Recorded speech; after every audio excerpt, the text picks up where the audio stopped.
Alrighty, chuddies. Welcome back to HAGCAST. I'm pretty sure this is episode 7. I want to say we're on episode 7.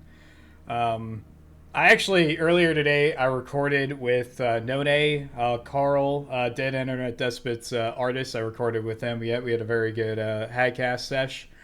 Um, but for episode 7 today, we have Golden Record Games. Golden Record Games. He likes the video games. So I'm just gonna let him introduce himself to tell us about yourself, bro. What's going on? Thanks for having me on. And like you said, I'm Golden Record Games. Yeah, I do like games. One of my favorite things in the world. So yeah. I basically just make videos. Started off as just doing tactical breakdowns and stuff like that, and then yeah, sharing my opinion from time to time when I get pissed off by something happening in modern gaming. So latest one was yeah, getting pissed off by Halo, and yeah, it's probably where you found my videos, I think. I don't remember. I'm trying to remember which one of your videos I saw first here. I think it might was it this one? I think it might have been this one, or it might have been a different one. I'm trying to remember.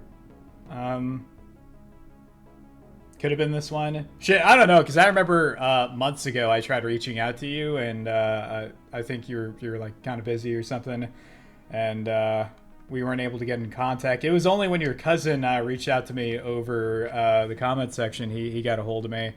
He was like when you have a Golden Record Games on Hagcast, and I'm like Golden Record Games. I'm like, who the fuck is that? And I'm like trying to remember. And I'm like, oh, that guy. And I'm like, yeah, no, I tried talking to him before. He never got back to me. And he's like, oh yeah, he just had some stuff happen or whatever. Yeah, I'll get in contact with him, tell him to hit you up. And I'm like, oh, okay, cool. That was easy. And next thing you know, bam, we're here, doing the episode. Yeah, it was cool. Yeah, and I watched your Halo video, the last one where you shouted me out, and yeah, yours was a lot more funny than mine. Mine was more, I guess I was kind of angry, upset. Yeah, but yeah, yours is pretty funny. So Yours is a bit more like kind of like analytical. I would say I kind of do more like surface level kind of takes where I'm like, yeah, this is gay. This is like propaganda. They race swapped like everybody. There's like all of like 3 white guys in the whole game now. Kind of deal, you know. You're more than welcome to chud out on this episode. Okay, honestly, I'm kind of doubtful this episode's really even gonna get that much traction, but you're good to chud out. Okay, this is a safe space. This is a safe space for chuds. Okay. all right, that sounds good. I'd say I'm a closeted chud. I'm trying to I guess I have chud sympathies, I would say. Yeah, I definitely try to appeal to kind of everybody because my channel is supposed to be entertainment first. But I just, I know you feel the same way where just when something happens, especially with something like dear to me, like Halo used to be 15 years ago, yeah, it just pisses me off. So I just can't stay silent. Yeah, well, no, it's because you knew, you know how good it was. Like, literally, these games were so good that we had guys literally lining up outside of freaking game stores at midnight to, like, buy games. It's like some of this generation, Gen Alpha, they have no idea about. Excuse me. They completely missed Kino. Like, literally, I remember I told my dad, I'm like, Dad, I need you to go get me a copy of Halo 3. Like, I need you to go get me a copy of Halo 3. Like, I'll fucking, I'll do whatever you want me to do or whatever around the house. Like, I need a copy of Halo 3, man. And sure enough, he got me a copy, and I remember how fucking excited I was, dude. I literally like I was like unironically like soy jacking, like I was like holding it, and I was like, whoa, Halo 3, kind of deal. And I was so fucking excited. I remember booting up the campaign. I had like one of those like really old TVs. It was like a mad. I had to use an adapter because my TV I guess didn't have. I don't think it had like the AV cables, like the red, white, and yellow cables. Yeah. It didn't have like ports for those, so I had to get like a Mad Catz like a adapter or whatever. You remember Mad Catz? They did like the third party. It was like the third party like it was like third party kind of stuff for like consoles. Yeah. Yeah. Yeah, I do remember them. Yeah. I'd have one of those for my TV as an adapter to get the to actually get like the signal to go to the TV and stuff, and it'd always have this like static. There'd always be this like weird kind of static or whatever that would play whenever there was like white on screen. It was all fucked up, but it worked. And I remember playing Halo 3 for the first time, and it was like the coolest shit ever. I think the first game I ever got for my 360, I want to say it was probably Gears of War. It was either Gears of War or it was Dead Rising.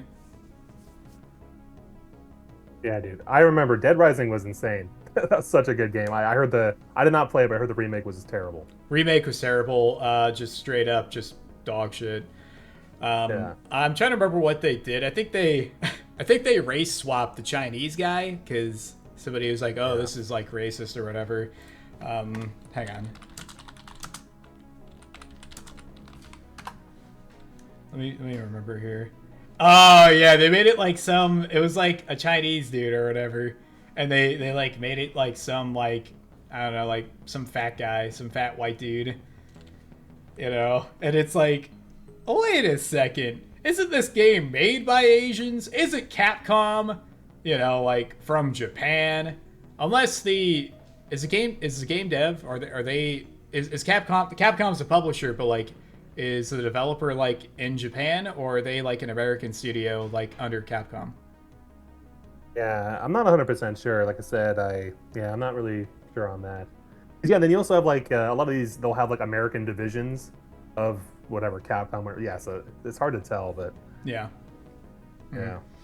I remember playing. I remember playing Dead Rising, dude, and I had. I don't think I don't think I could like read very well at the time because I didn't. I was like enamored with the gameplay, so I didn't bother to read anything on screen. I just like ran around killing zombies, and I lost the case. And I literally just completely lost the plot of the game, and I had no idea like what the hell I was doing. And then I remember when the zombies started having like red glowing eyes, I got scared and I stopped playing it. And it wasn't until like I don't think. It wasn't until like I was like 22 I like bought the remastered edition of it on like PS4 and I played it and actually beat it and I was like, oh wow, that's actually a great game. Yeah, I'm actually kind of curious. Did you have like a Blockbuster or anything like that? Like anything with, or I guess a GameStop in your town? Anything where they let you kind of play those demos and you stand there and play it?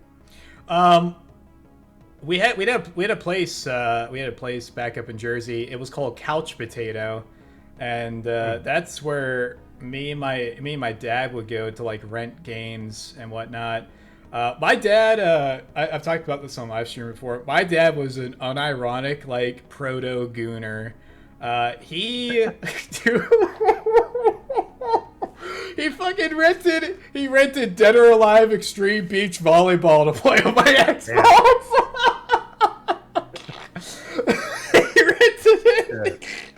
That reminds me of like I'm sure you watched South Park back in the day, but the World of Warcraft episode where he's running to try and log into World of Warcraft and he smacks that kid out of the way. Yeah. Imagine him doing that to you to go play his Gooner game. Yeah, go play his Gooner game. Yeah. I remember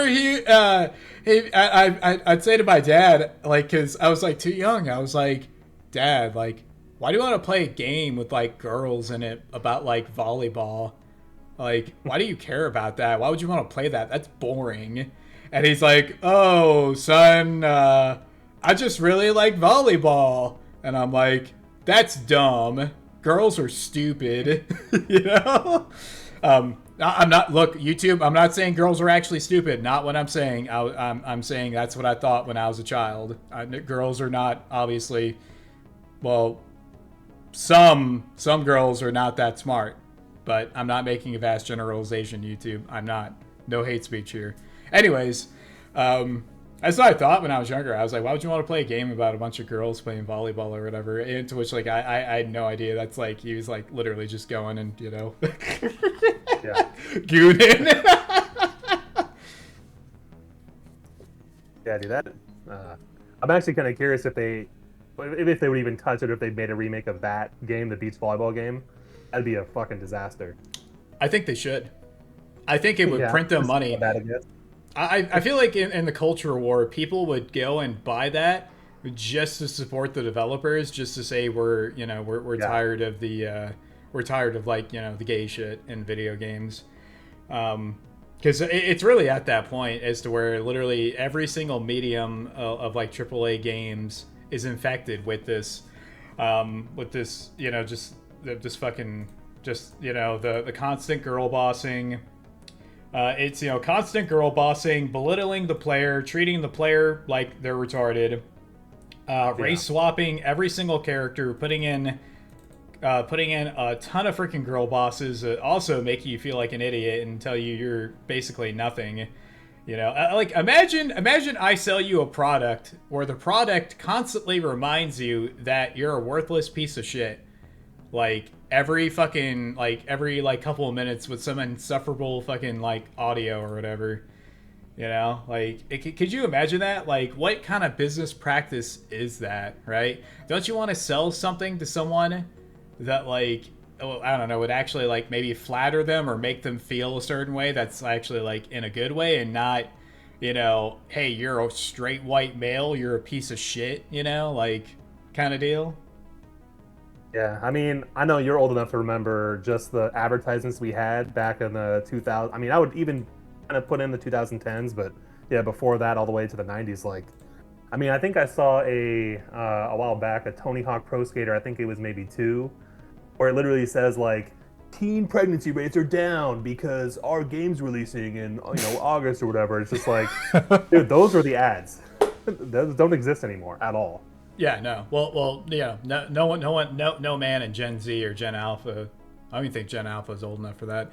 I don't think any Gen Z guys are realistically. What percentage is it up to now? Over 50% of like Gen Z have never been out on a date, or even like, Damn. yeah, I think it's like 50% of like Gen Z have like never even like been out on a date, or Yeah, I mean, I'd believe it for sure. it's like 40% of Gen Z men have never asked a girl out on a date. That's fucking brutal. That is like your yeah, that's way below replacement birth rates there. We're kind of fucked here. Yeah, yeah. I love how the solution as well is to not actually try to fix anything, not to kind of propagandize the other direction. They're gonna make people want kids and everything. It's just bring the masses over, and then I mean, because even so, say we're all replaced by whoever they want. It's like, well, you're not fixing the problem. They're also gonna have less kids. You would imagine you're not fixing the problem, but yeah, Well, it is it what it depends is. on who they bring in, right? If they're bringing people from like the third world or whatever, it could be any third world shithole. They're bringing them in, and there's like an entire welfare system, pretty much like Yeah, used to prop these people up to encourage their birth rates, while they work off the dime of the whatchamacallit, the legacy Americans, legacy people of the United States here, then it kind of facilitates them pretty much having a shit ton of kids. Look at the UK, for example. They literally mhm, bring these people in. They bring them in, and the next thing you know, the English there are pretty much footing the entire bill for these people to have 7, 8 kids, and the next thing you know, your daughter's getting abducted by a something ape gang.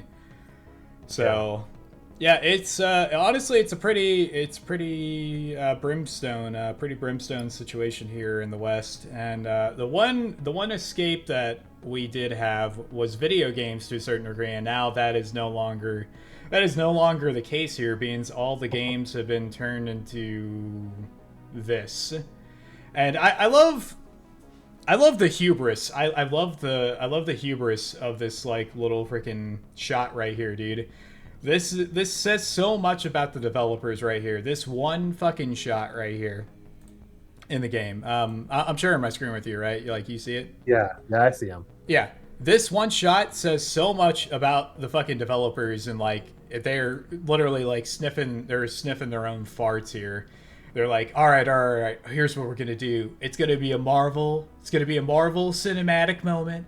They're gonna pull all the dead bodies, to which, like, how much does a brute weigh? What, maybe 700 pounds? Like, these are big I mean, motherfuckers. yeah, they're easily larger than a gorilla. Yeah, exactly, right? And you're telling me that they had the time, they killed these guys so quickly that they had the time and the strength after fighting for however many days to literally drag their dead bodies all in one area, and they're like, let's set up a photo shoot, and they're like, make sure make sure here that it's the insufferable girl boss, the insufferable girl boss here at the center, and we have our mystery meat. I maybe he's white, maybe he's gay, I don't know. And then we have our black guy here at the front, and then we have our two other, mystery meat there in the back. Yeah, it's just it tells you like everything you need to know about the people who essentially made this game. They can't help but insert their propaganda pretty much at like every single turn. It's completely insufferable character. Yeah, I was arguing in the comments because some people were in there defending basically this. Oh my god, how can you defend this, dude? Yeah. Basically, my response in general was, the realism, first of all, and I want your opinion, but I've deployed, and we had female attachments because when you're in Afghanistan, you're not allowed to really talk to the women there. Mm-hmm. We had these things called FET teams, female engagement teams. Yeah, they go talk to the women out in the villages and whatnot. Yeah, and so they were about as close. This was 2013-ish. And that's probably as close as you can get to female infantry because they would train with us for a while before we went out and everything. And they were so weak that they could not clear a malfunction in their rifles. They had no idea how to do it, and they had no situational awareness at all. Of course, that's not all women. I maybe met one. I've trained and whatever with all these women, maybe 50, 60, and I think maybe one woman was like at all competent. Yeah. No, that's like the realistic stats on it. It's like, do we want to completely remove the barrier of entry for people who might, I'm saying might not be qualified, okay? I'm saying might not be qualified. We remove the, barrier of entry here. So that way we can get one woman who might be able to do the job at like the proficiency level that a guy does it. Is that really worth it? It's like if I hand you like a bag of Skittles, right? I hand you a bag of Skittles and I say 10 of these Skittles in here out of the 100 are actually not poisonous, right? But the rest are going to I don't know, they're gonna hurt you in some way, shape, or form. Won't kill you, but definitely won't be good for you.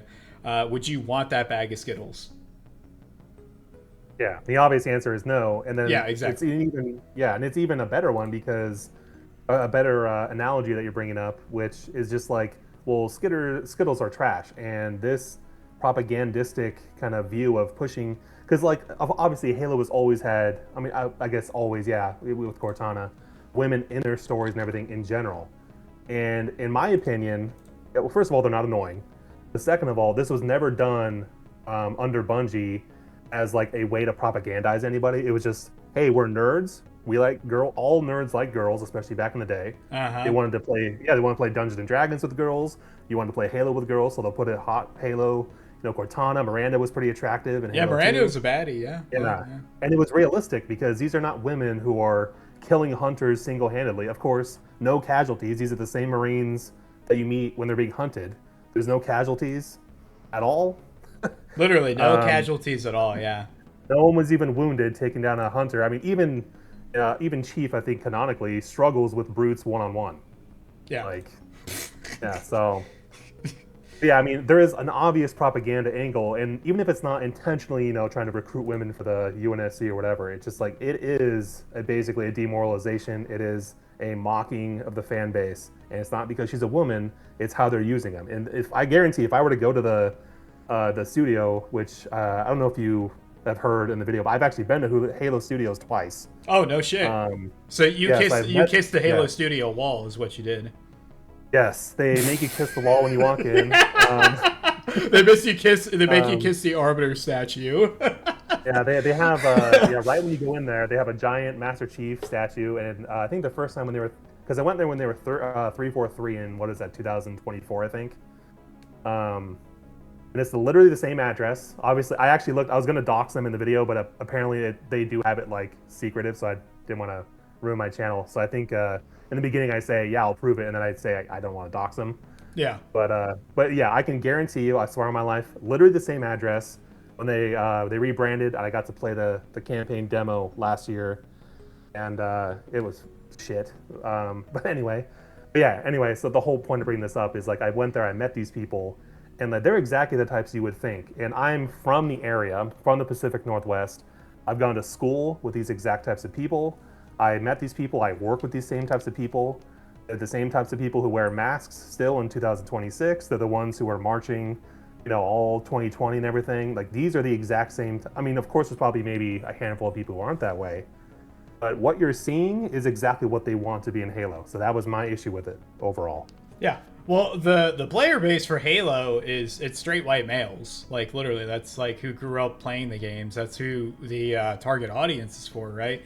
And it's by no mistake that they put these things in here. It's all done intentionally for pure demoralization and to just like mock you. It's like, oh hey retard, you paid you paid $70 or whatever, 50 or however much you paid for it. You still get ripped off.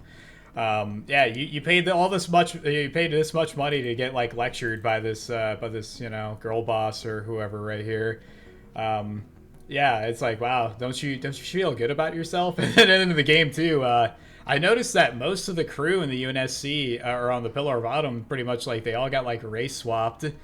For the most part, there's only like a handful of like white guys. Did you play? I don't think you bought the game, right? You just looked at the cutscenes online, right? Yeah, no, yeah.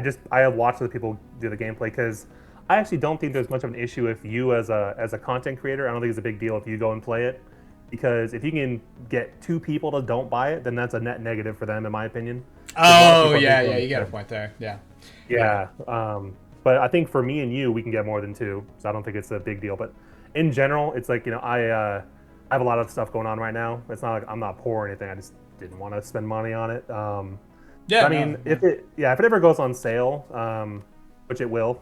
Dude, it most certainly will. I mean, you could always sail the Seven Seas, Yeah, that is true. But I'm lazy with mods because I heard that there's actually good mods already coming out. They're trying to re-put in the old voice acting, which is probably the worst I've ever seen. Dude, that voice acting is horrendous, dude. It's can't believe they literally they like got the first line and they're like, yeah, that's good, and they just dipped out, dude. It's fucking insane. Like that, one of the most egregious lines I can remember is the Cortana saying, Keys is like putting the Pillar of Autumn in like manually or whatever. It sounds so horrendous, dude. Like she just sounds like she sounds like such a bitch when she says it, whereas like in the original, like she sounds stressed out. Like there's an actual like shit going on. Like this is actually like a big deal versus Keys is putting it in manually. Instead of like, like how you would naturally like be concerned about shit. It's just, I don't know what the fuck they were doing. I don't know who looked this over. Like, I don't know what kind of Bollywood shit they had going on. But I guess this game would look really cool to you if you were like, I don't know, from like Mumbai or some shit. I don't know. It's got that Bollywood kind of like direction going on. Yeah, it really does, especially the action scenes, any of the movement. And it's funny because a lot of my channel, I look at a lot of fan animations and stuff. Mm-hmm. And I don't know if you've ever, I'm sure you've heard of Sodaz. He did like a Remember Reach. I did a breakdown of it. Literally, he just uses the Halo Reach engine and like assets and stuff. One of the best. I mean, that is the Halo movie or TV show to me. It's so much better than anything that these people could do. And it's spectacular. But yeah, the movement and everything in these is just, these are literal amateurs I'm watching. Most of this is fan animations, and all of them are better than Halo Studios. Yeah, like one of the things I noticed, I noticed what I forgot to point out in the video was like when they're doing this like gear up scene in the armory here, dude. Like they literally, nobody paid attention to the fact that we have a Marine loading the fucking shotgun upside down, right here. Oh, really? Yeah, you know right here. Look at how he's loading it. Oh, yeah, it's always been a top loading, right? Top loading, yep. And nobody caught that. Nobody looked at any of this and it's like, like there's literally no Q&A. Legit, there's no fucking quality assurance on any of this. They're like, dude, just push it out the fucking door. One of the things I mentioned in here too was they kept the original voice lines for everybody sounding off when they're all in formation, right? But they forgot that they added females in there. They literally forgot they added females in there. So when everyone sounds off in formation, it's just guys. And then the second the formation is done, then you hear some females, and it's like, Yeah. So you're telling me they just all kind of just, forgot that they put fucking females? They put females in there, and then they didn't remember to put them in for that one because you wanted to reuse the dialogue because you're fucking lazy. I don't know, man. Yeah. That's just... I will say too, a lot of course, everyone hears this, oh, why are you nitpicking? Stop looking into it so much. And it's just like, you look at anything that, and it's not just a Bungie thing, but any video game that's considered like a masterpiece, the more you look into it, the smaller the details are that you look at, the better the game becomes, in my opinion. This is the exact opposite. A lot of these remakes are the same. The more you look into it, the worse it gets. Yeah, exactly. That's terrible. Yeah, like for example, like the bullet decals aren't even actually like on the surface of whatever object you're shooting. They're like layered. They're like floating. They're literally floating off the object, dude. They couldn't have even been bothered to actually like appear on the surface. Whereas like we have a game from 25 years ago where the bullet decals and like the impact from like the rounds hitting on an object is actually on the object. It's not floating off it to give the appearance that it's on there. It's literally like it's on the fucking object. And you're telling me these motherfuckers, a bunch of fucking, crazy fucking white boys in a fucking cave with a box of scraps could fucking make this thing 25 years ago and make a literal masterpiece of gaming. And you, 25 years later, with hundreds of millions of dollars and God knows how many different assets at your disposal, you can't even make like a game that remotely even comes close to it. That is shameful display. All men are running from the battlefield. Like, yeah, literally, yes. Yeah, literally, dude. And there's something because like I haven't really decided whether or not I'm going to make a follow-up video at all, but I don't think it's worth it at this point. It's like it's kind of out of the it's out of the zeitgeist, dude. Like if Halo follower is making videos about Twitter drama about Halo and there's nothing for him to talk about the game anymore, that's how you know it's like it's time to move on. Yeah, literally. I mean the issue with me with there's a weird perception that after Halo 3 ended, of course they had Reach, but I mean like canonically after Halo 3. That there was some kind of pigeonholing or some kind of like lack of inspiration or the story could only go one way or something. But like in my opinion, Halo was always so open to possibilities as far as stories you could tell, different types of gameplay, genres of games. Yeah. And like, well, now we're in. I don't know if you've seen I guess you call it a meme where it's like, oh, the release schedule or the timeline for Halo Studios is released, and it's just like remake for the next 20 years. Yeah, I saw that. It was like Halo 2, Halo 3, Halo Reach, Halo 3 ODST. It's like, yeah, we're really phoning it in, guys. The dudes over in Mumbai are going to be really busy, with the AI assets recreating all this shit. Yeah, it's just really irritating to me. That's probably the most infuriating thing because Halo has so much potential in just so many ways. And I've always thought of making a video one day, maybe, of just talking about how you could do it a lot better. But the main thing with my issue with this is they have all this tech. They have like, especially the motion capture. They're obviously using motion capture and everything. I mean, I'm trying not to dox them. They live about an hour and a half or an hour from Fort Lewis, which is one of the largest military bases in the country. Mm-hmm. And they have special forces. They have one of the Ranger battalions there. They have a bunch of infantry guys there. What's stopping them from going down there and getting authentic, most likely cheap or free, because the military would love to have their soldiers in these games. Like literally free military advisors, by the way. Yes. Literally free. Literally, yes. You have a million. I mean, there's so many veterans where they live too. That Washington State, there's millions of them there. Yeah. So everything they're doing as far as not looking good, it is a choice. Yeah, it's laziness. It's just pure fucking laziness. They don't care. They don't actually give a fuck about the product. They just want to push it out for money. Yeah. Like look at this scene right here, dude. The guy's not even like touching like fucking buttons on here, dude. Like, oh my god. Like that looks good. It looks good, right? Yeah, just button pressing whatever, Yeah, it's fine, guys. This is that's giving Also, me PTSD of Cortana doing the same thing in the air. it's too. Look at this guy's hair. He's got like that UE5 kind of like almost like kind of muddy looking like poppin' kind of hair look Yeah. to it. It's like, what are we fucking looking at here, dude? Like, someone looked at this shit and they're like, hey, this is good. Also, the uniforms are kind of dumb here. Like, what's the point of like this kind of like weird pauldron like armor kind of like shit on like a regular kind of like jumpsuit or whatever for like a crewman? Like, what's the point of that? What purpose does that serve on the uniform? That doesn't really make any sense, like from a uniform standpoint. Like in the original, they just wore kind of like jumpsuits that you would kind of see, like like like sailors or whatever. They wear their what is it, like their BDUs or whatever on the ship, or their whatever the fuck it's called. I don't know what sailors do. Yeah. They have like different like outfits for different I guess duty stations or duties or whatever. Yeah, But that's straight out of Halo 4. I don't know if you've played that at all lately. I did a video on what's his face, Del Rio, Captain Del Rio, and I watched all the cutscenes and everything. The pauldron stuff is 100% from Halo 4. yeah, Yeah, it's crazy. dumb.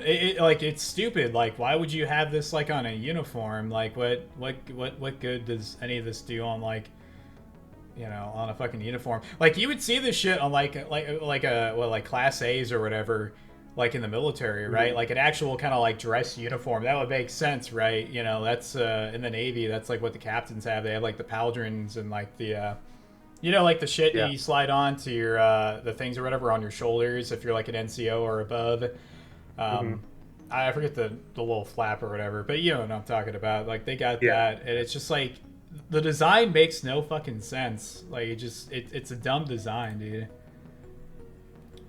Yeah, I It- mean, I think that would make more sense if those were like engineers in the engine room or something, maybe. yeah, But it, yeah, I mean, it just even then though, you'd think you'd want more of a mechanic look. But I mean, you talking about this makes you think of like basically Halo 2, where in the beginning you have the ceremony where they're literally wearing like Navy dress uniforms and everything. yeah, It because it's looks a amazing. ceremony. Yeah, it's a Yeah, ceremony. It makes sense. Like it's yeah, literally a ceremony. You're gonna wear like nice shit, and it's like it's literally why Johnson said, "I thought you were gonna wear something nice." That's yeah. that's why he says that to you because it's a ceremony, which makes sense, right? But Yeah. like his outfit right here, in comparison to the original, just it doesn't make it. In the original, he's wearing basically kind of like a jumpsuit because they're in a fucking combat zone, right? You want some type of hmm utility uniform, right? Versus, why would I be wearing my Class A like nice shit when we're in direct combat? Like it just doesn't make any fucking sense. And they even in like the original Halo remake, what was it, Anniversary or whatever, they had Captain Keyes in his dress uniform the entire game. The entire game Yeah. they had him in the dress uniform. To which that's one thing I'm glad they did fix in this. Not that it really makes a difference. Everything else is still dog shit. But they actually Yeah. like gave him like body armor and like fatigues and stuff for when he's out on a mission. You know. Yeah. Yeah. Which that was a weird thing about the original. I remember even as a kid, I was like, "Why is the captain leading a mission? That makes no sense." Yeah, if anything, he Yeah. should be back at fucking base. Like Yeah. back on the fob or whatever. They had like Alpha Base, in like Yeah. the Halo lore or whatever that they like set up. Yeah, it's like why would you be out? Because you're like too much. You're like way too fucking important for you to be Uh-huh. leading a mission on like a supposed weapons cache. To which like honestly. Not to nitpick on the original game, but like honestly, the idea of like them going out for a Covenant weapons cache, it's like, didn't you guys kill enough Covenant to kind of just take a bunch of their guns or whatever? Like, what guns could you possibly be getting here to like really like turn the tide of the guerrilla conflict or whatever? I mean, I don't know. Yeah. Yeah, I Like, mean, it's a of nitpick, course, yeah. a game made that long ago. The cool thing about gaming back then, or I guess just Bungie, which I liked, is you watch the commentary for them talking about their games. Mm-hmm. They're completely aware, they own all the mistakes, and they don't blame the fans for not liking their shit. It's like, this cave is not a natural formation. All of them think that's a cringe line. The fact that Captain Keyes can understand Covenant language somehow because they don't speak English, and he goes, Somehow. "Oh, they were talking about it while I'm in prison." So they switch to English. It's just like, this stuff makes no sense. but they admit it. And if they were to make the remake, which of course, why would you bring back Bungie guys to remake their game? I don't know if you've heard much about their original vision for Halo CE. It's honestly crazy what we didn't get. No, I didn't. What do tell? Yeah, the main thing is I want to say there's maybe 10 missions in the original CE, but they had planned to do, I think it was 30 something, and then they cut it down to 25, and then because of time constraints, they cut it down to like whatever we got, 10 or whatever it ended up being. They wanted 25 missions was their original vision. 25 missions, dude. Jeez. Yes. That is insane. I couldn't even imagine. And then, of course, I'm sure you've heard of the Halo 2, where that was going to be the end, which that was the thing that a lot of people liked about gaming in general, was just the ambition, the vision that these guys had. And they were limited by the technology, yeah.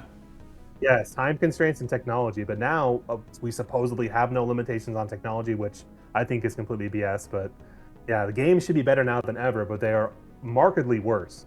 Yeah, and they're continuously getting worse. Yeah, I love that they. I love that somebody shoved their like gigantic woman fetish in here. Yeah. I feel like that might have been a Mumbai special. It's like, what if we made Cortana giant? What if what if we made her giant? You could get giant Germa Cortana. Did you see that video of the guy overlaying Germa's face on Cortana? And it's legit. It's like, is it that accurate? It is that fucking accurate, dude. I shit you not. I actually, I'll pull it up. I'll pull it up in my video. Hang on. It is. I didn't even know who Germa was until this game came out. That everyone said it, and I had to look him up. I never heard of him. Dude, it's fucking brutal. Here, I'll show you. All right, right. Yeah, it's like right here.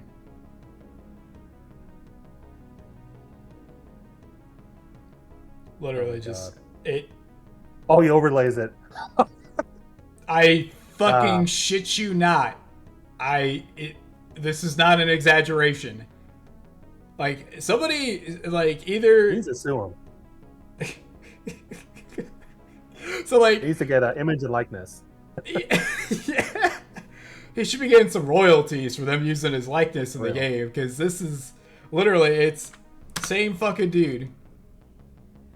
I can't believe you haven't seen that one yet. No, I did. Yeah, I think. Yeah, I usually just listen to videos a lot of the time. Yeah. So maybe I just listened to it and didn't see it. But yeah, that's insane.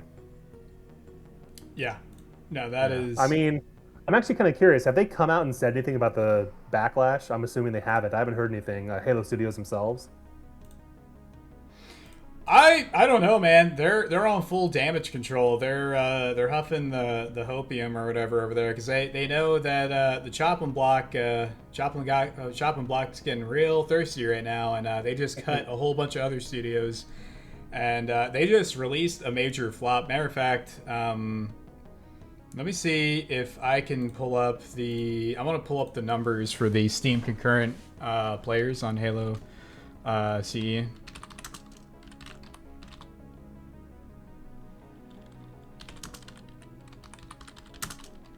I'm really hoping one day that they force these companies to kind of give accurate budgets and then actual player numbers and sales. Because I almost never believe when they say this game was a success, quote unquote. Oh, hell no. Like, the only thing probably propping this shit up is Xbox Game Pass right now. And that's probably it. Can I not pull this up on Steam? I'm trying to find where it is on Steam. I'm only getting like the summary from Brave or whatever. I'll just pull it up here. Let's see here. By August, what's today? Today's the 3rd. Concurrent player base has dropped substantially, with the daily peaks falling to 13,000 to 14,000 range, and current online players hovering around 5,600. And a mixed user review.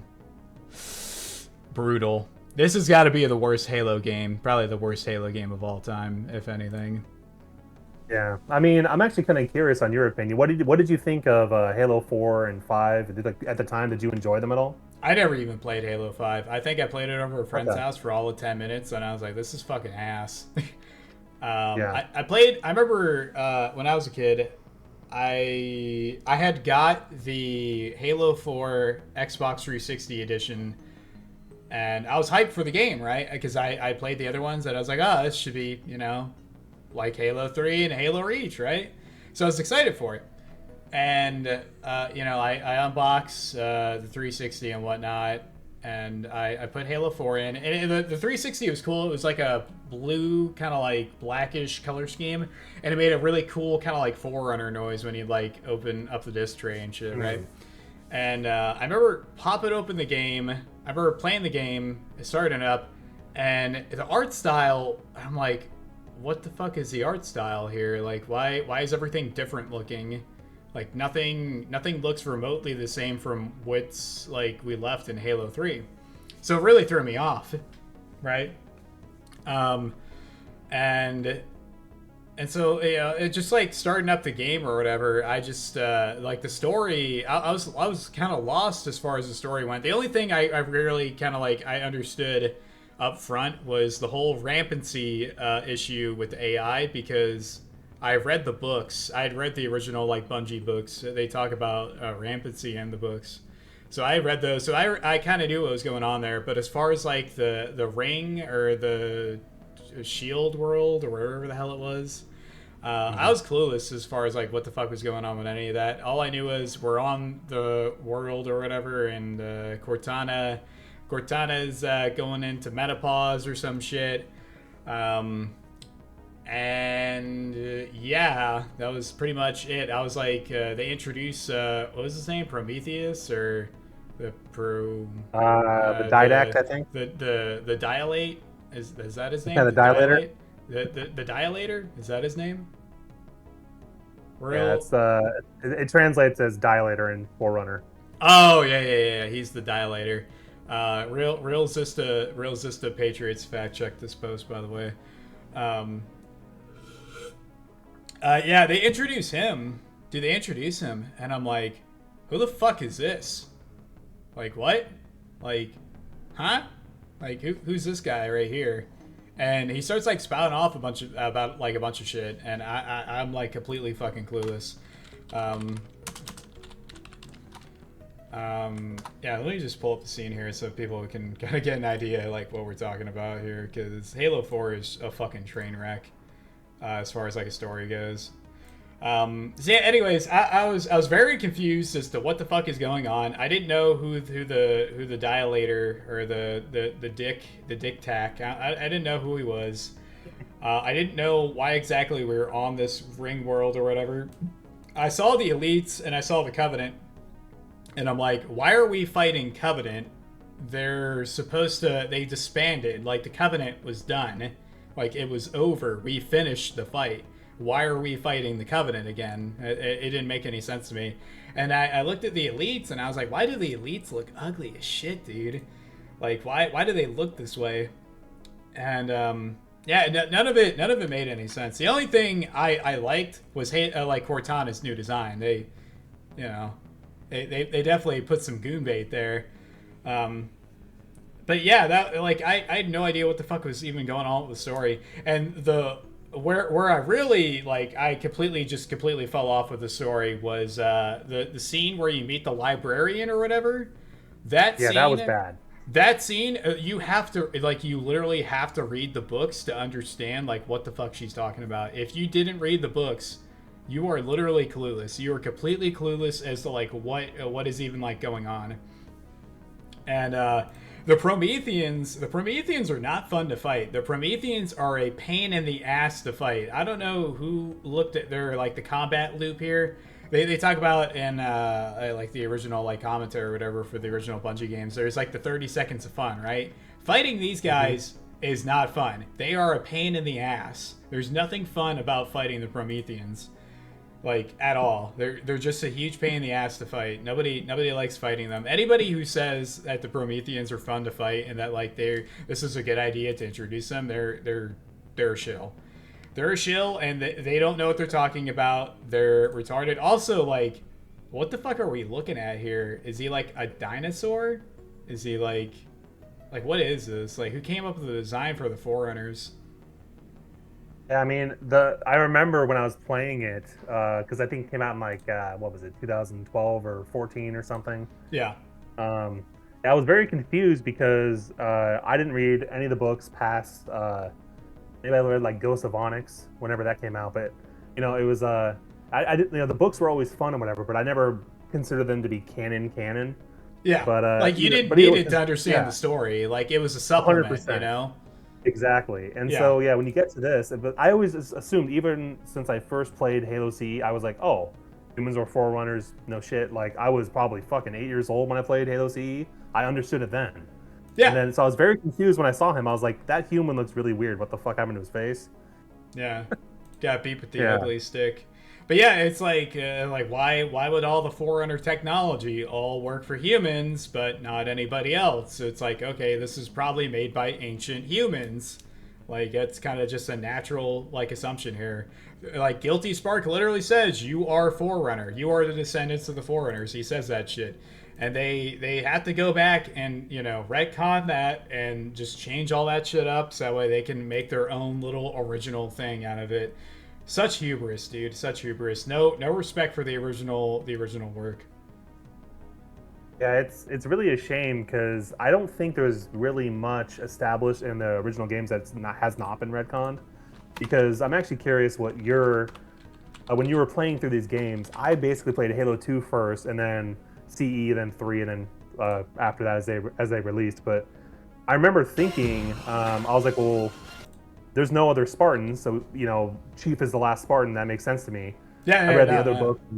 Yeah, it's like, in my opinion, Halo is a lot better if you don't read the books because he's the last Spartan. It makes you a lot more interesting, more special, and it also gives you this feeling of like, wow, if I'm this deadly and this badass, the other Spartans must have been fucking insane. Yeah, exactly. So yeah, and that's a little bit ruined. I like the other books; those are entertaining books, but yeah, it just sucks because the people now who are I don't even think they're humans, but the people who are going and shitting on old fans they use lore, they nitpick lore, they throw it in your face. So, oh, there's always been female ODSTs, and because there's this book called Hail the Flood, it's like that's retarded. Yeah. You can also just write bad lore. That's also a possibility. You can just say that lore is bad.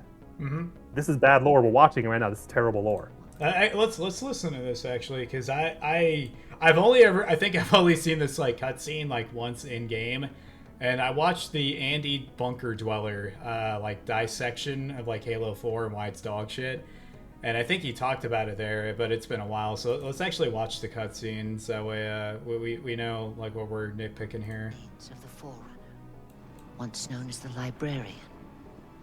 My memories were retained to assist humanity on their path to the mantle.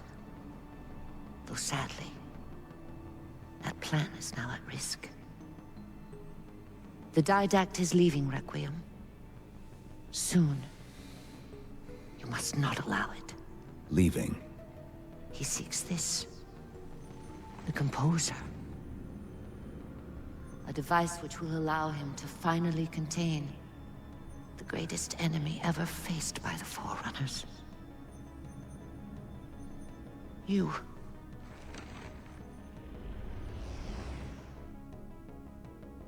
I'm already cringing.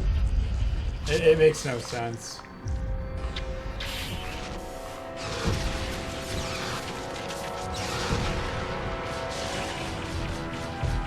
Mankind spread into the stars with an... Okay, so right here, like if you hadn't read the books, I forget what their books were even called. I think it was like Cryptum or some shit. If you hadn't read the books, right here is where you get completely lost. You're like, what the fuck? Like literally, what is going on? I have no idea what the fuck is going on here. Spread into the stars with an unexpected desperate... Because, like, if you played the original games, you're under the assumption that the humans are the Forerunners, right? And they're like, actually, no. Humanity was spreading into the stars, and it's like, wait, what? Ancient humans? Like, what? Like, ancient humans, Forerunners? Like, wait, what? Like, it makes... The other issue that I have is why are you even explaining this stuff at all? There's no point. There's no fucking point. It's like, what is a composer? Yeah. What is a fucking composer? What is going on here? The other games aren't that complicated. It's giant space hula hoop is going to wipe out the entire fucking universe. We have to stop it. Covenant, bad guys, shoot them. because they're bad guys, and that's pretty much the fucking plot. 343 Guilty Spark, bad guy. Extreme zealotry within the ranks of the Covenant. It's not a good thing. Don't always be a super zealot or whatever. Infighting. And that was it. There's none of this, like, ancient times, the humans pee-pee poo-pooed, farted on the Forerunner's pillow, and they got into a big war, and they killed, and they died. Silver the what's that one hedgehog? It's like the Silver Steel, the hedgehog. It's like nothing personnel, kid. Like it's like some like shit like that. It's like, who's this for? None of it makes any sense. My biggest issue with, I think, the lore of 343 is that they have to explain everything, and they refuse to do it in a game. Of course, like. I could kind of wrap my head around if they had because I don't know if you remember, they had the original plans to reveal the Halo or the Humans Were Forerunners. They had like an MMO game planned, and I can kind of wrap my head around if this was a game where you play this gigantic, maybe an MMO. I don't like MMOs, but if they had an MMO or something and this story was explained there, I can kind of wrap my head around that. But they get so complicated with all these books and everything, where it's just like. There's a saying where it's like, well, simpletons or idiots, they admire complexity, where geniuses or higher IQ people, they admire simplicity. And that was the key to Bungie's games is you just play the games. It's very simple. The mysteries are mysteries. All you need to know is that we're humans or Forerunners. Your mind runs wild with possibilities of what could have happened. They didn't need to explain it. But now they're explaining it, all the mystery's gone. And and if they wrote good lore, that'd be one thing. But it's just not. It's not. Yeah, it's not good. There's beauty to ambiguity, right? There's a lot of beauty to ambiguity. Example I like to use a lot is John Carpenter's The Thing, that movie, right? Mm-hmm. That movie is still talked about and still dissected via YouTube video essays till this day. And that movie came out, like 1981, 1982, somewhere around there. It's over like 40 years old. People still talk about it, and it's still relevant media, for movies and whatnot. And the reason why that is because they don't tell you everything. They tell you just enough. Mm-hmm. It's like hostile alien entity has infiltrated the base, is taking over people, can hide within any living, thing, and can spread to other people. We don't know who the actual thing is. It's never explicitly shown to you who the thing is until they have the scenes where they transform and freak out or whatever, or it actually shows it directly with the camera and whatnot, right? There's ambiguity to it, right? For example, the scene where the dog's wandering around the base and it goes into the room with just a shadow on the wall, right? What if you listen to the developer commentary on that? They got literally a random guy from the film set crew or something, someone who's working on the movie, to come sit on that bed, so that way you wouldn't immediately be able to recognize the shadows. That way it's left open to interpretation, right? Mm-hmm. They did that as an intentional choice there to leave room for discussion about it. But if you come out like what 343 did, and they're like, oh yeah, Do you know about the flood? Or actually, they're literally just cosmic, space galaxy gas dust or some shit that got corrupted or something? Yeah. Do you know how fucking stupid that is? Yeah, it's ridiculous, and that's another thing too. Is if you do get into the lore, which I used to be really into lore. I used to watch all these lore channels who are now shilling this remake, but I remember hearing that the whole point of this war, supposedly in the books, was. The humans glassed or destroyed a planet of Forerunners because they were infected with the flood, and they decided not to tell the Forerunners what was going on.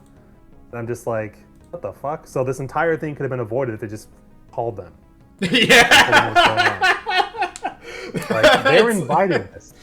They're literally 343 invites these very just don't write a book about this. Yeah. And I've heard the books are good. I'm not going to read them. I've heard that they're quality books. I think the writer's actually a really good sci-fi writer. But again, just because you can doesn't mean you should.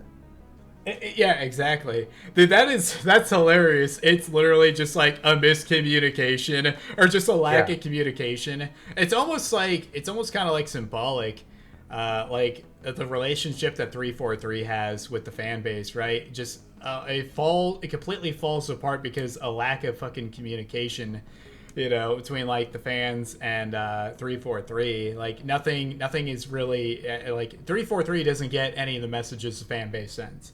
They just do whatever the fuck they want, and they have their little secret council with whatever YouTubers they have on there who do whatever and give them whatever feedback, and that's it. Like, they don't actually care about what the fans really want here, because if they did, they would have kept the original art style from the get-go instead of having to be like told like for like 2 or 3 games like, yeah, hey, this looks like ass, and it's not consistent with what we've seen before here. It just doesn't work. And it's crazy too. Now that I think about it, like, I didn't even know that it was about a communication issue between the two. I thought they just like didn't even like. I thought that they didn't even like try to reach out to him. But do you think if humanity's so advanced in space faring, and they have their own crazy shit in the future or whatever, or well, future past, or whatever, however you want to slice it. You figure they'd have some way to communicate with another species with like all the crazy like technology they'd have, right? It's like, this planet is infected with the virulent parasite known as the Flood that's ever encompassing and slowly destroying the entire galaxy with Cthulhu-like cosmic horror type shit. And there's people still on this planet. Maybe we should, like, I don't know, call them and say like, hey, you got a problem here. We can try to save whoever we can, but we're gonna have to destroy the rest or whatever. And yeah, they didn't even bother with that. It's kind of fucking dumb, don't you think? Don't you think someone on the bridge or whatever ship had the final say so on it? But like, hey, Captain, why don't we try talking to them and telling them what the problem is? Yeah, I mean, there's the worst part of the lore, I think, too, is apparently the humans, the ancient ones, they're allied at the time with like the prophet species, and it's just like, what? Dude, stop. Yeah, I can't remember what they're called, but whatever that species is called, that's the prophets. San or whatever. Yeah, they're allies with them during this war against the Forerunners. It's just what? Like, come on, dude. Yeah, and of course they betray them, and that's why the humans are killed. Yeah. So, wait. They're allies with the Sanshayun, but the Sanshayun and the prophets in the future literally don't remember any of this and make no mention of it whatsoever. No. And they also betrayed humanity, and that's why they fell to the Forerunners in the end. And just like, again, why are you doing this? This is completely unnecessary. Who thought that was a good addition? They're like, oh yeah, humanity was actually allied with the prophets or whatever they want to call themselves. Like, they're actually allied with them, and it's like, what? Literally no mention of this whatsoever. And if they're actually allied with them, would have there been some kind of record in the future as to where the Covenant would have seen that and be like, wait a second, the humans were allied with our prophets at some point? What? Huh? Like, dude. Yeah, I don't know, but yeah, it's so cringe in general. And people love the lore. That's the funny thing. Well, people in quotes love the lore. I know one guy on YouTube who loves the 343 lore. I mean, I could think of a couple. You probably know who I'm talking about. Maybe. I don't know if we want to name names. He is the Soy Jack. Okay. Also, yeah, I think I'm blocked from his comment section too. Yeah, I try my best to not comment on this account. I have my shitposting account that I put on people, but in general, though, it's interesting because I think as we're going through this, it's just like you were saying, you have to read these 3 books. I never read them. I used to listen to these. I never read these books either. I remember. I had no idea what the fuck was going on. I completely clueless. Yeah, and that's like a fundamental failing of anybody who makes video games, where it's like, and I don't like the new God of War games, but at least when I played 2018, there's nothing I have to read. I just play the game and I know what's going on. So, but I have a theory though that they basically most people think of video games as, first of all, not art, But if it is art, it's on the basically the lowest rung of art. Yeah. And so they think that to elevate these, you need, first of all, books to go along with them. You need TV shows and movies, that because Hollywood, of course, is the pinnacle of entertainment and art. And yeah, I'm actually thinking about making a video about that. I was just like, we're literally feeding our video game IPs to these like, PDF files in Hollywood to just mulch them up and destroy them. I mean, look at the Halo TV show. I didn't watch that either, but I saw what was going on. It's just horrific. Yeah, no, it's just, honestly, it's all so insane anymore with any of this. By the way, don't tell anybody that you actually like God of War 2018, or else the synth cells will emerge. In the comments. Well, I was gonna say I don't like it. I said I didn't like it, but I played it. Oh, I played okay. it. Okay. I would say I liked the gameplay, but just wasn't very much. I wasn't very aware of the Sony movie game back then. Yeah, I literally yeah. I think I bought a PS4, and that was like one of the first games. I wasn't really aware, especially at the time, that this was not going to be like a hack and slash game. Yeah, I played it one time, never played it again, and then Ragnarok came out, and I watched my buddy play it, and I was like, "What the fuck is this?" That was insane. But yeah, but 2018, I would say like it's just mid. Any of the God of War games before that were just so much better, just because they had gameplay. This other one didn't really have much gameplay. Yeah, and also the fact that he's basically a dad and it softens him and everything. That just not a Not fan of Kratos, that. literally not Kratos. It's like, it's Yeah. character development. And it's like, you're telling me the dude who's like banging out chicks and like brutally like murdering people, like dude, like Yeah. not even like guys who deserve it, literally just dudes who got in his way without like a care or a thought in the world. Right? It's like suddenly he's in his redemption era, fam. All right, trust me, he's on his redemption era. He's a dad now, and, his wife died. It's all emotional, sad Kratos, and it's like, Yeah. dude, like I don't want to fucking play this. Like what? Like, huh? Yeah. Like no, the original, you're literally like ripping dudes' heads off and stuff, and doing cool shit. Like high testosterone type stuff. That was what the games were known for. And they're like, all right, we're gonna come in and we're gonna subvert this. We're gonna subvert it. It's about feelings now. We need to be better men. That's an actual line of dialogue in the game, apparently. We need to be better men. Yeah. They unironically believe that kind of softening yourself, softening your edges, that makes you like an evolved man or whatever. And it's just, No. Obviously you can't. Makes you gay.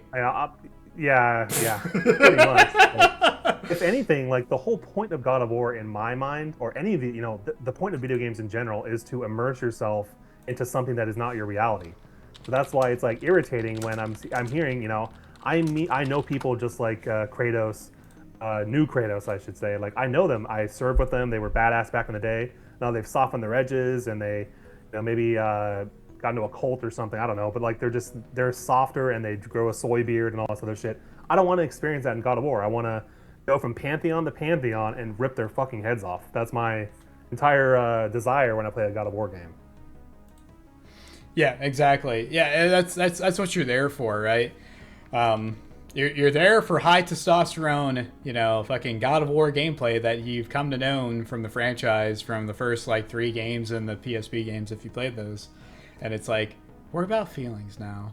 You're gonna sit down. You're gonna sit down with your therapist now.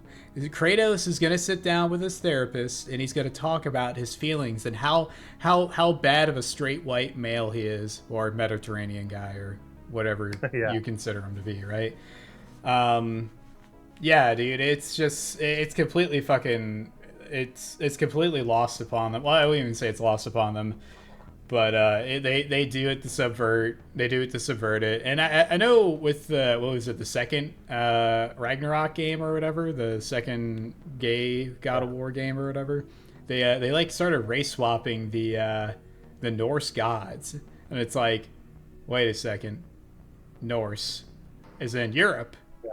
Suddenly the Norse gods are now black. Some of them were black now. I kind of doubt that, yeah, they just put that shit in there, and they're like, yeah, you're still gonna buy the slop guy, you're still gonna buy it. We're literally like making fun of like European history at this point. And some people's religions, even though I don't really care about paganism. I'm not a pagan, but yeah, they put it out there knowing full well that you're getting humiliated by purchasing it, and that's the whole point. So Yeah, and yeah, the most annoying thing I ever see when people say things about, I mean, whether it's race swapping or just making a bad game or something, or bucking up the lore, or retconning, it's always like, oh, well, it's a fictional world, so like, why do you care? why do you care so I'm much? You have nothing going Yeah. on in your life? What are you, a fucking chud? It's crazy. It's just like, well, there is obviously something that this loser who's talking to me about how fiction doesn't matter, and it's just like, well, there's something you care about, and that'll get shit on one day if it hasn't already, and you're gonna care about that. I mean, everyone has something that they care about. I care about video games. I care about whatever. I care about hiking. That's one of my things. And if I go out there and there's shit all over the trail, and they're gaslighting me, say, "Oh, you don't own this land. Why do you give a fuck?" It's like, because I'm here. I'm fucking playing this game. I don't want this shit shoved in my face from some dude in California. Yeah, exactly. Yeah, no, I don't want any of that shit shoved in my face, dude. I've seen. I remember one of the first like super jarring instances I had of like shit getting shoved in your face. Did you play the original Mass Effect trilogy? I did.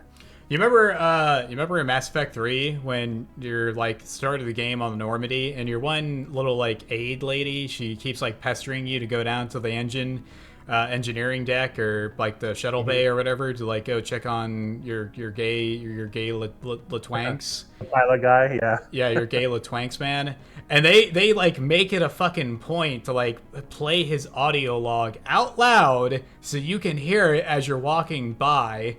Like to shove it in your face, and they're like, they make sure to put in the line, "Oh, I love you" or whatever, and like have him crying over it. It's like, for one, from a fucking like leadership standpoint, like who the fuck is letting this guy like do this out in front of everyone? He's literally having a scene in front of everybody on the deck. Like, didn't you think one of his higher ups should have been like, "Hey man, you're having a moment right now. I'm sorry for your loss or whatever. You should probably go to your quarters and take the day off or something. Go get some decompression time. We'll have someone finish your tasks out for the day or something, right? That's probably what like good leadership would do, right? Or alternatively, they would tell him, "Hey, yeah, everyone's fucking lost someone in the war here. Suck it the fuck up, dude. Shut the fuck up and do your job." Yeah. Alternatively, if they got some like hard ass leadership, but no, they make it a point. They make it a point. It's to where you have to overhear it. You have to overhear it because you're gonna go down there eventually to like go upgrade your weapons or switch your loadout. So they make sure to shove that shit in your face, right? And I can't think of any other like instances in the game as to where they like parade somebody's like sexuality, like they shove it right in your face, so that way they're like, "Oh, this person's heterosexual or something." No, that's not the case. Mm-hmm. It's literally just for the gay Latinx man. All right, just for him, literally just for him, and nobody else. Yeah. But speaking of Mass Effect, did you hear what they did with the censorship in the Legendary Edition? No, what happened? Oh, so you know how it was a Mass Effect 2 with Miranda, the femme fatale, sexy spy. Basically, there was a bunch of shots where it kind of would linger on her ass while she's walking by and stuff. They cut all those out, so now it's it's not much less seductive, I guess we would say. But yeah, they basically took her sexuality out of there as much as they could without angering people too much. Wow, amazing. Did you know she's a Miranda? Yeah. Did she get with Jacob or something? Yep. The black guy? I did not. I don't remember that. Interesting. Yeah, no, you have to you basically find out that lore from Jacob. Yeah, no, she doinking Jacob. I'm gonna have to censor out that word back there, but whatever. But yeah, it was like pretty much as soon as like I found out about that, I was like, oh. I did not know that. I don't know if I've ever. I don't think I ever romanced Miranda back in the day. Mine was always. I think her name's Liara, the blue girl, which is hilarious. And then, well, what's her face? Where you have to choose between them. the guy and the girl in the first game. Oh, Williams, I think Ashley. her name is. It's Ashley and like Caden. Yeah. Yeah, I always saved Ashley, and then I would bang her, and then yeah, it was pretty sweet. And then she's like a super xenophobic, racist first one. That's so funny. It's I thought that crazy. was funny, even as a kid. Have you ever watched American Krogan and his videos? I don't think so. Oh, dude, he actually has a really good breakdown on Mass Effect. He does like kind of like chud video kind of essays. He's a legend in the chud community, by the way. Mass Effect, a progressive disease. Great video, like fantastic video. He kind of goes over like a bunch of like the proto. I don't want to say proto woke, but like a lot of like the woke shit that was in Mass Effect from like the very start. Like in Mass Effect 1, for example, they let you like be kind of like humanity first sort of deal, right? They let you make decisions that like puts humanity first in every instance, putting your species first, but they demonize you for it by giving you renegade points, right? Where in the second game, that whole like kind of subplot is like dropped. Like they just literally forget about it. You making an entire like human council on the Citadel completely dropped, by the way. Like it literally doesn't even fucking matter. And they kind of just move past all those motions. And a organization like Cerberus, where they're a little bit morally shady or whatever, they're immediately demonized because they're human first. You can't worry about your own species, you can't worry about your own people. You need to worry about the entirety of the whole fucking galaxy or whatever, and instead of worrying about your own people, right? And so they demonize you and give you renegade points if you make any kind of choices that like align with the elusive man. And some of the choices aren't even like outright you being able to align and totally agree with the elusive man. It's like it's still Shepard's kind of like, oh, whatever, Yeah.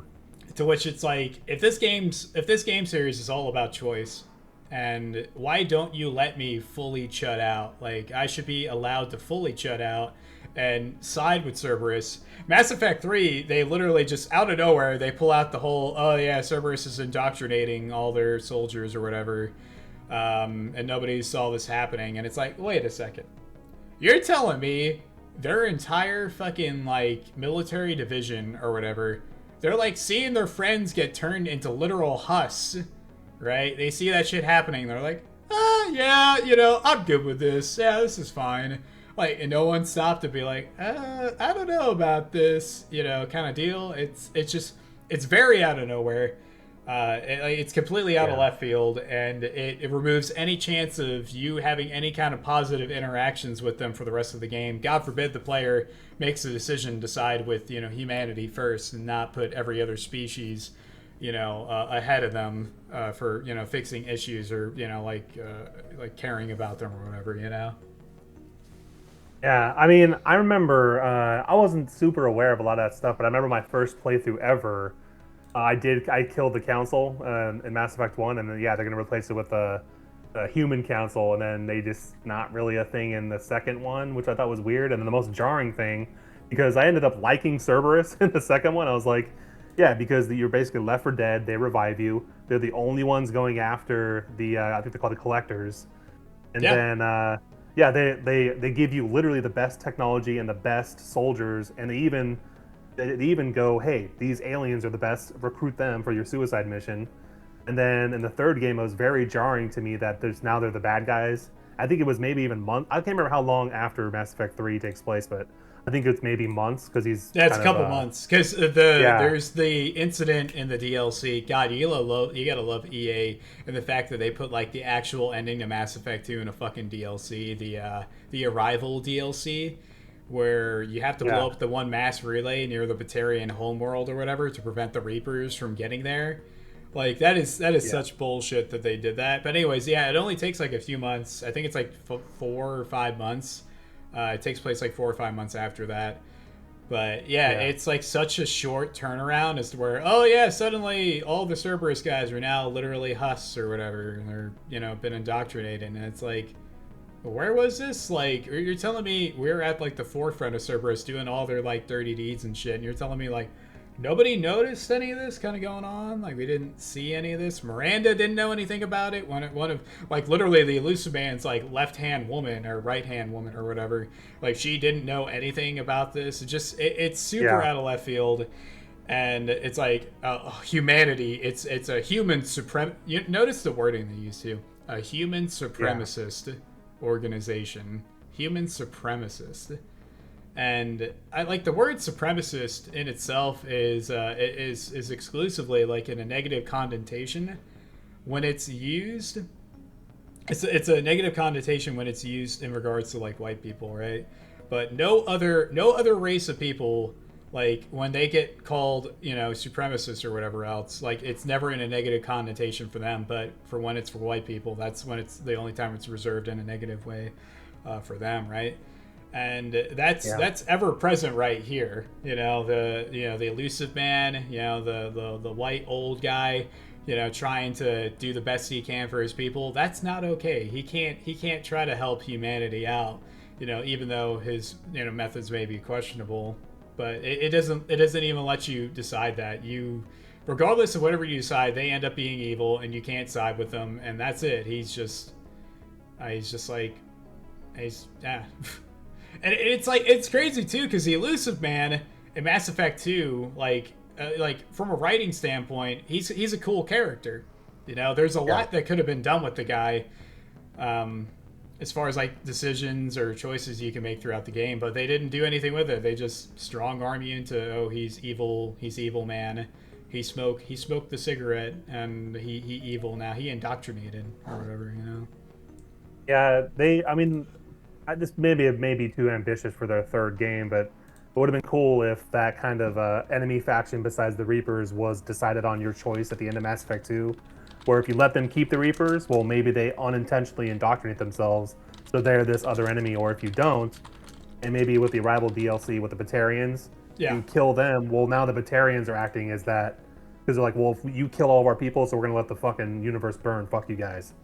But that might have been too ambitious for them to have two separate factions. I don't think it's that ambitious, but yeah, it was definitely ham-fisted in there where, there is nothing wrong. Like, if that literally happened, why would you not be humanity first?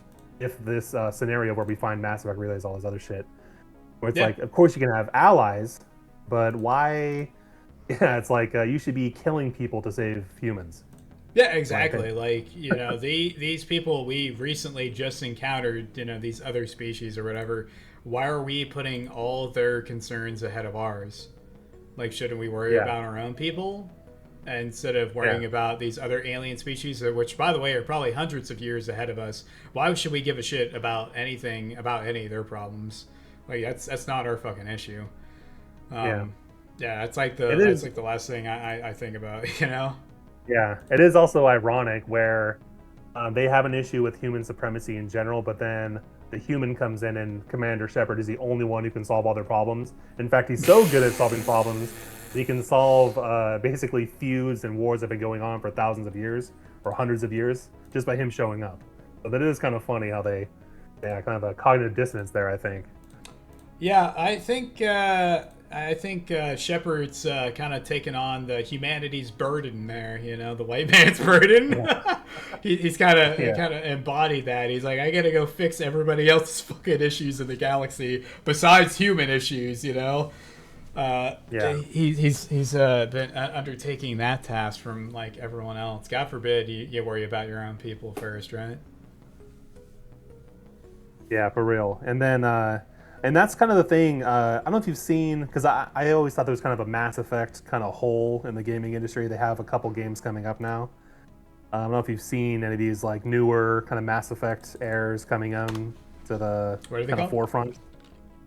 Hold on, I'm looking them up right now. Now that you mentioned that, I just now kind of noticed that. It's like, I don't think there's been any other game that's kind of tried to like come in and take the place of like Mass Effect had. Because those are big shoes to fill. Were they supposed to be making like a Mass Effect 4 or something? What's the deal with that? Or did they just give up on that? Mass Effect 4? Did they just kind of give up on it? 5 years ago? 5 fucking years ago? It's been that long? Yeah. Yeah, it's so so there's two games coming out. I did a video way back in the day about them, but the first one is actually looks pretty good, but they're both basically only humans, which I thought was pretty cool. The first Mm-hmm. one's you ever seen The Expanse, the TV show, or read any of the books? No, no, no. Okay, well it's a pretty cool universe. I watched a little bit of the show, but it's called Expanse Osiris Reborn, and that's a company called Owlcat. And I've never played any of their games, but I've heard they're very good at a game studio. But it's basically just a game that's in that Expanse universe, so it's kind of like interhuman conflict in the Milky Way, and it's Mm-hmm. like Mars and the belt, like asteroid belts, and they kind of, I guess it didn't evolve, but they just because they're born in zero G and everything, it's like hard sci-fi where their limbs are longer and stuff. It's a cool kind of a universe, but it's kind of like a Mass Effect type, but no real space magic. And then there's Exodus, which I was very excited for until they came out with more of their gameplay and shit. Mm. They are some of the ugliest characters I've ever seen in my entire life. And every time I see a video, I look at the comments, and someone's in there saying, "Fix the faces; they're ugly as shit." It's so funny, but that one's almost a one-to-one a Mass Effect clone, but it's also just humans. But the setup is so cool. I wish they just weren't fucking up the game. But it's basically there's kind of aliens, but the aliens are just humans that, because they travel to different galaxies, They evolve they differently or whatever. yeah, but they're also kind of like there's a time travel aspect because and when you travel the speed of light or anywhere near there, time slows down for you, and so they're basically these people are arriving to the galaxy, but humans have been there for thousands of years because they just traveled there earlier. So they've evolved in all these weird, crazy ways. So the setup is cool, but like the game is just looking like shit because their faces are just disgusting. They look like Shrek, that kind of disgusting What look was to the their name of the game faces. again? Exodus. Yeah, I was excited because the first trailers were really cool, and then their character designs just look like shit. Their faces look terrible. They have quirky millennial dialogue. Oh It's terrible. no. Dude, as Yeah, soon as you but see it the looks like quirky Mass Effect. millennial dialogue, just know it's fucking over, dude. Yeah, it sucks because, but I've heard they have a couple books. They've been trying to establish the universe. It looks good. I haven't read the books. I'm not going to now. I heard the books are good. Universe is This cool. is literally just Mass Effect. It's literally Mass Effect. So I was excited, but it's just I'm not gonna get the game. You don't want your It hecking sucks. quirky, your quirky, dirky millennial like dialogue. You don't like Yeah, that. You don't like that, Chad. yeah, You don't want the not a fan. you don't want girl boss like bitching at you. You don't want that. Yeah, the environment, a lot of the game looks cool, and then like their faces just look weird as hell. Their faces do look a little strange.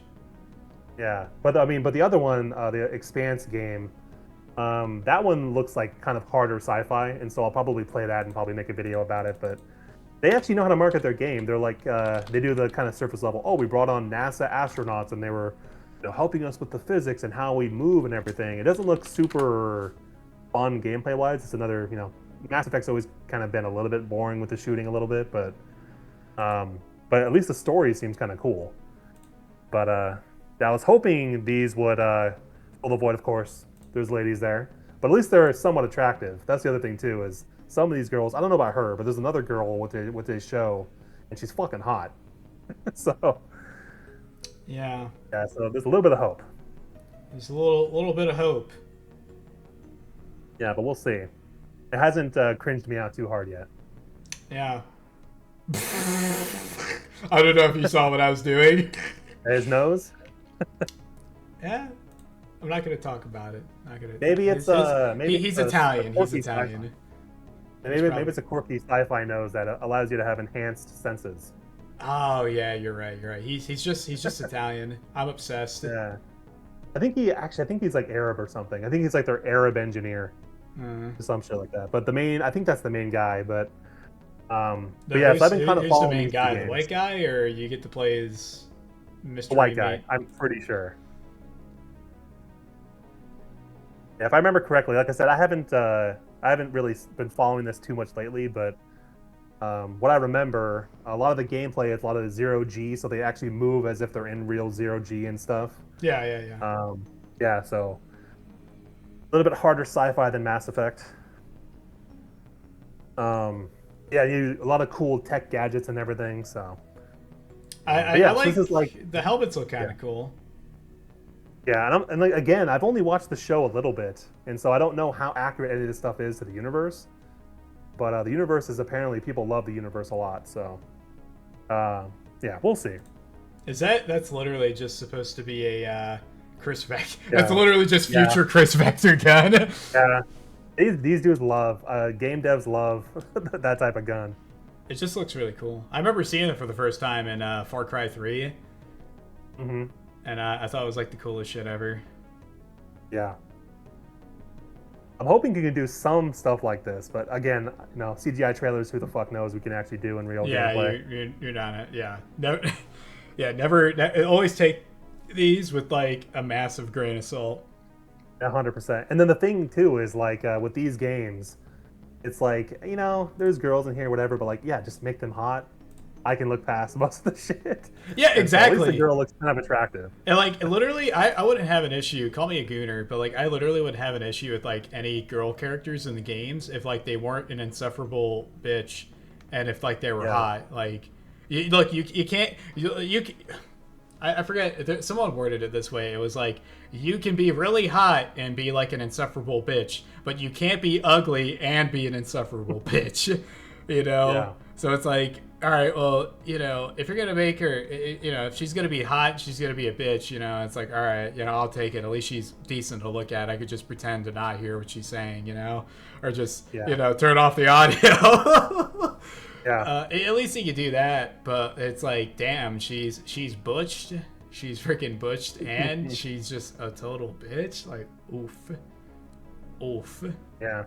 Yeah, we'll see, dude. I mean, I really miss the days when there were just women in games that were like I don't know if you played Final Fantasy much, but like I played the Final Fantasy VII remake. Okay. I played that and Final Fantasy 15. I never really got too much into their games, but the women in those Okay. games for the most part are attractive. But I did hear there were Yeah. some budget cuts to Tifa though. Yeah, I heard the same.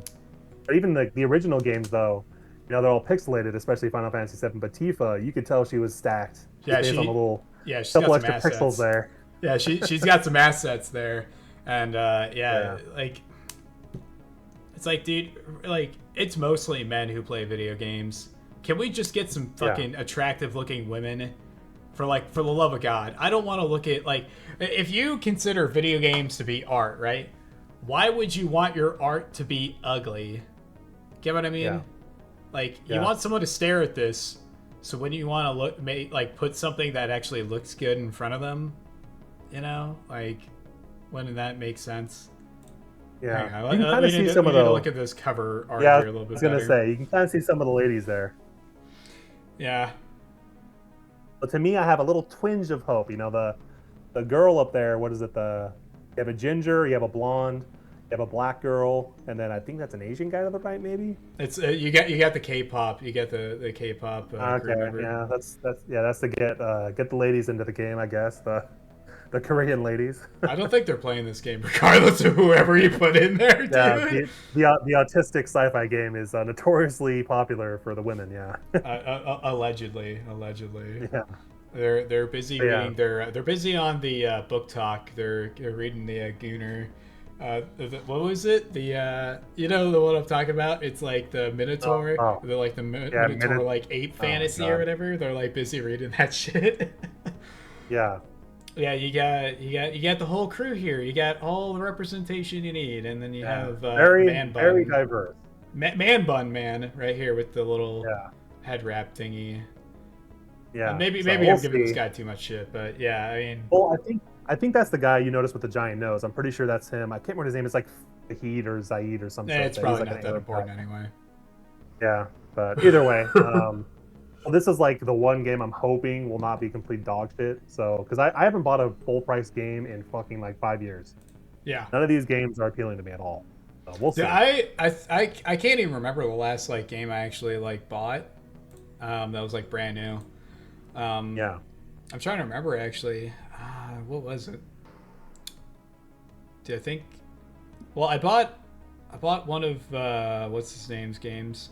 I bought this one Gooner game. It was well, it wasn't a sequel. It was basically kind of like it's like the sister game to like Nunholy, which is kind of like It's that one game, Hades, the hack and slash kind of like top down, Yeah. 2D roguelike game. It's basically kind of like it's like that, but like just like with anime girls with huge knockers and stuff.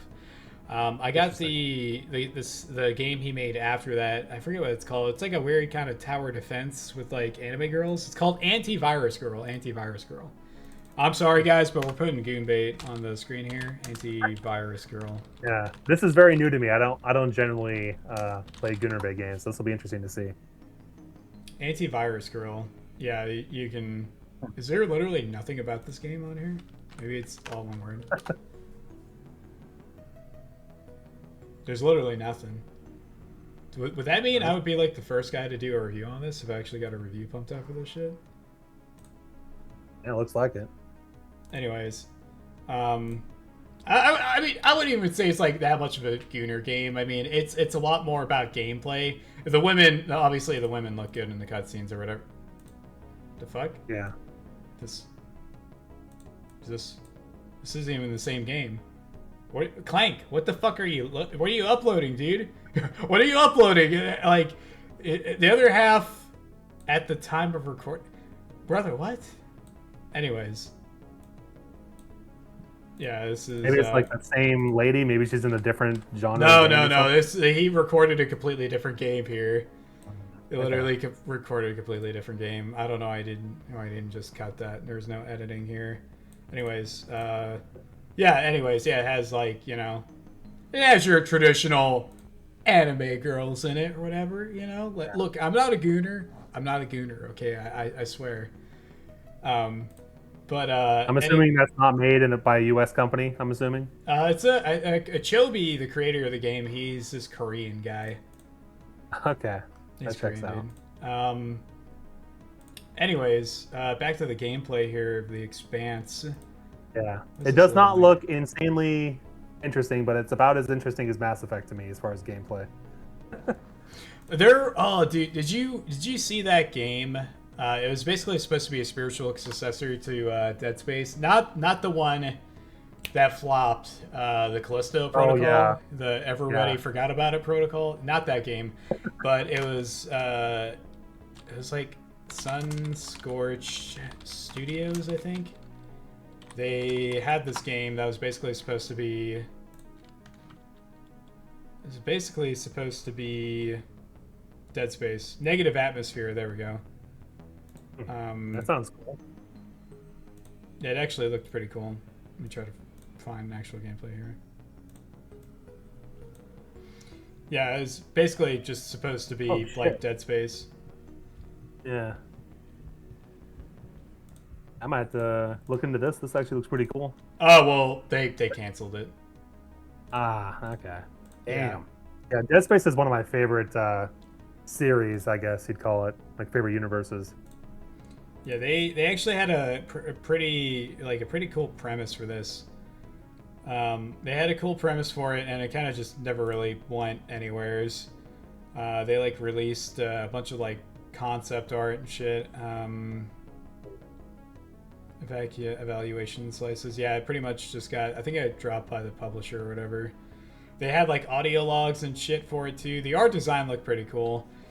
Overall, I thought it looked pretty neat. Gameplay trailer. Here, you just look at the gameplay trailer.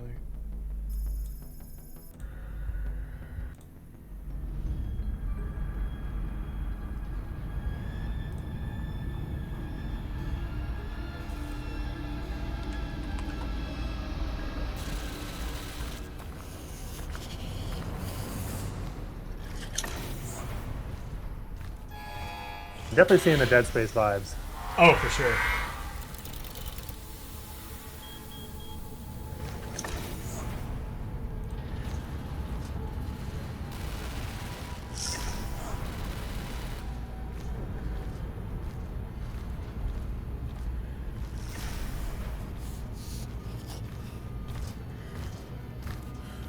All right, let's get out of here before something else breaks.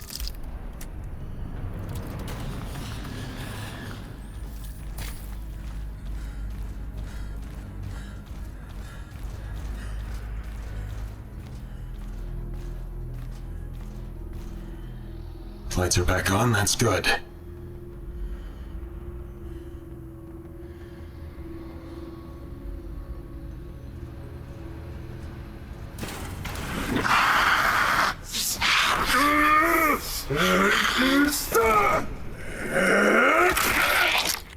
Warning.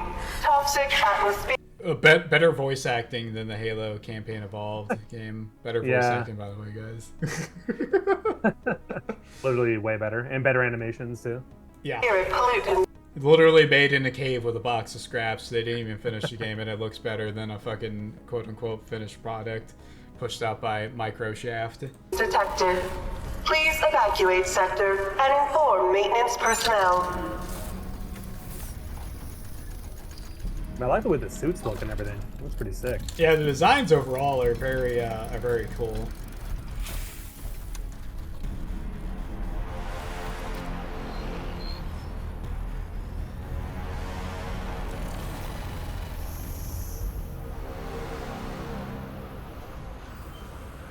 I guess it kind of took some. It definitely took some notes from like Fallout. You have your kind of like almost like Pip-Boy looking gadget here, and obviously you see the inspiration from like the USG Ishimura.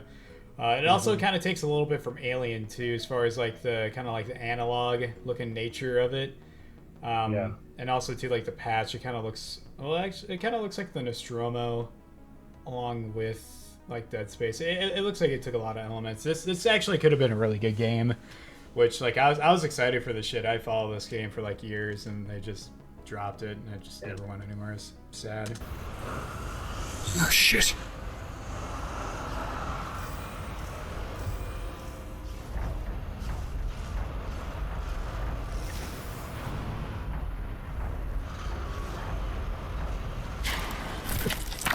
This. Oh.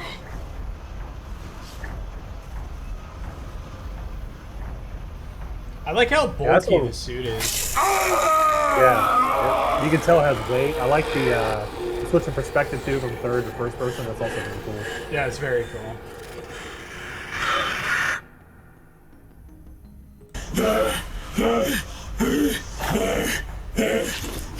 They even got the elevator thing from Dead Space. Close the elevator doors now!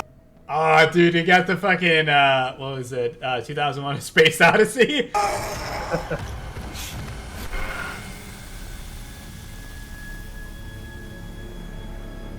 Yeah, it's a shame that got canceled. That looks pretty sick.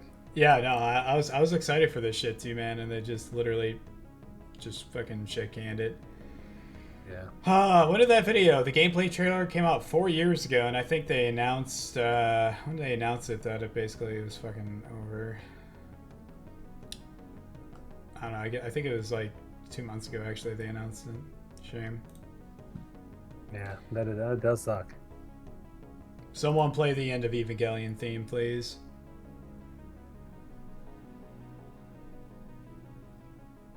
Wait, we're gonna pretend that Pacific Rim 2 never happened. We're gonna pretend that didn't happen, by the way. Shit, dude. We've been going for an hour and a half, man. You feel good wrapping it up right here, or do you have anything else you kind of wanted to cover? I think that's probably good. I'd say so, dude. Did you watch the Dead Internet Despot episode? I think I watched a little bit of it. I didn't watch the whole thing. I thought, is that the one that's like 3 hours long? 3 hours. Yeah, I don't think I watched the whole thing. I did watch a little bit of it though, because yeah, I wanted to look up and see a couple of your episodes before I came on. Yeah, no. It was good shit though.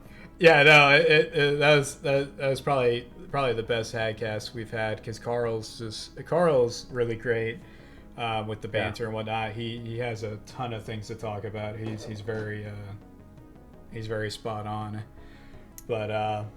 But yeah, honestly, I mean, I'm only wrapping it up this early because, well, it's late at night for me. I'm kind of tired, and I feel like an hour and a half is pretty good length. And most of these episodes, nobody really ever bothers to watch all the way through anyway.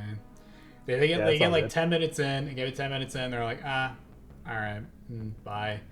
I think the who was it, Trash Panda or whatever, he was on the one HAGCAST video.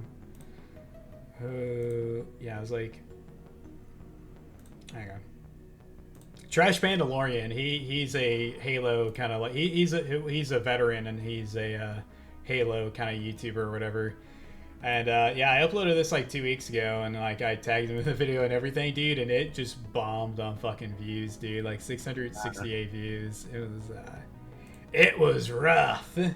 I mean, but it was cool. It's cool talking to, you know, like it's cool being able to bring other creators on and like talk to them about shit.